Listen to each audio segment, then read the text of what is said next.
महामानव डॉक्टर बाबासाहेब आंबेडकर यांच्या 135व्या जयंतीनिमित्त 13 एप्रिलच्या रात्री शहरात अभूतपूर्व उत्साह पाहायला मिळाला. 13 एप्रिलच्या रात्री डॉक्टर आंबेडकर चौक परिसर पूर्णपणे निळामय झाला होता. हजारो नागरिकांनी एकत्र येत महामानवांना अभिवादन केलं.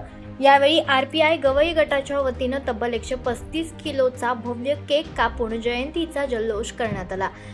रिपाई नेते राजेंद्र गवई तसेच पोलीस आयुक्त राकेश ओला यांच्या हस्ते केक कटिंग पार पडलं आणि उपस्थितांना शुभेच्छा देण्यात आल्या. यावेळी युवा स्वाभिमान पक्षाचे आमदार रवी राणा यांनीही उपस्थित राहून नागरिकांना जयंतीच्या शुभेच्छा दिल्या. कार्यक्रमासाठी पोलिसांचा कडेकोट बंदोबस्त ठेवण्यात आला होता. तसेच विविध साहित्याचे स्टॉल उभारण्यात आले होते. विशेष म्हणजे महामानवांच्या जीवनावर आधारित ग्रंथांच्या स्टॉलला नागरिकांनी मोठा प्रतिसाद दिला. दरम्यान हजारो अनुयायांनी महामानव डॉक्टर आंबेडकर यांच्या प्रतिमेला पुष्पहार अर्पण करून अभिवादन केलं आणि जयंती उत्साहात साजरी केली.